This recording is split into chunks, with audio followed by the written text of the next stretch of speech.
13ই November সারা দেশে lockdown, এই আলোচনাকে কেন্দ্র করে বিগত কিছুদিন ধরে রাজধানী ঢাকায় বিভিন্ন স্থানে কিন্তু বেশ কিছু গাড়ি আগুন লাগানো হয়েছে এবং জননিরাপত্তার যে বিষয়টি, সেই বিষয়টি কিন্তু নিরাপত্তার যে আইন শৃঙ্খলা বাহিনী তারা কিন্তু খুব কঠোরভাবে তারা নিয়ন্ত্রণের চেষ্টা করছে। তারই অংশ হিসাবে কিন্তু রাজধানীর যে দোয়েল চত্বর, সেই দোয়েল চত্বরে কিন্তু পুলিশ এবং বিজিবির যেই যৌথ একটি চেকপোস্ট, রাজধানীর যে আইন শৃঙ্খলা পরিস্থিতি, সেই আইন শৃঙ্খলা পরিস্থিতি নিয়ন্ত্রণে রাখতে এবং যে কোনো প্রকার অনাকাঙ্ক্ষিত ঘটনা, যারা অপ্রীতিকর ঘটনা যাতে না ঘটে, সেই বিষয়ে কিন্তু নিরাপত্তা জোরদার করা হয়েছে। পুলিশ এবং বিজিবির যৌথ একটি চেকপোস্ট কিন্তু রাজধানীর ঢাকা বিশ্ববিদ্যালয়ের চত্বর, যে দোয়েল চত্বর, সেই চত্বরে কিন্তু একটি যৌথ চেকপোস্ট বসেছে এবং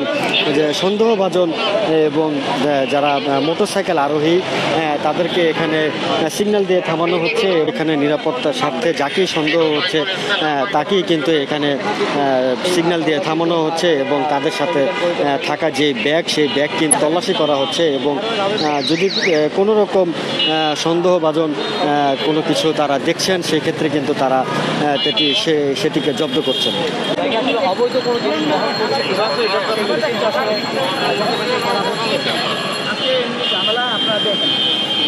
বিশেষ করে যারা মোটরসাইকেল আরোহী তারা তাদের সাথে থাকা যে ব্যাগ, সেই ব্যাগগুলো কিন্তু তারা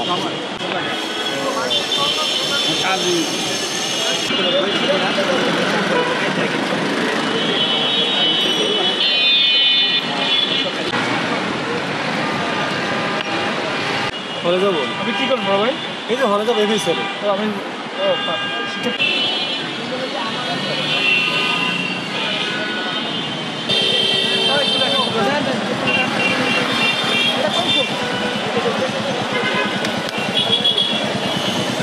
ঠিক আছে।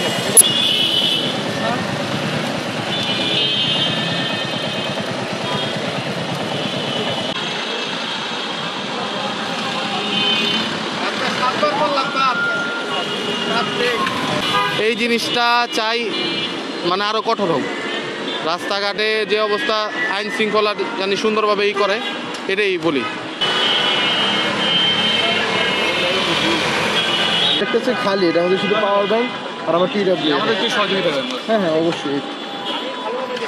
মোবাইল না? হ্যাঁ, ফোন, পাওয়ার ব্যাংক আর একটা টিডব্লিউ। সুরক্ষার জন্য এটা ঠিক আছে। হ্যাঁ, এটা তো আমার সুরক্ষা, সবার সুরক্ষার জন্য এটা যথেষ্ট।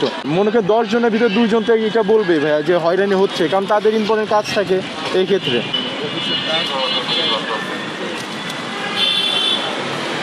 আমাদের নিরাপত্তার স্বার্থে এটাও অবশ্যই দরকার এবং কারো কঠোরভাবে করা উচিত যে কারো কোনো নাশকতা যেন না করতে পারে।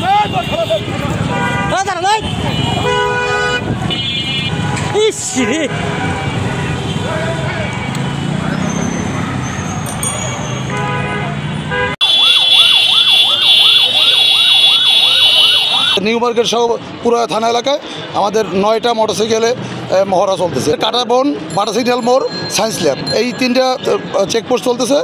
মানুষের জানমালের নিরাপত্তার জন্য আমরা এই চেকপোস্ট কার্যক্রমগুলো করে আসছি।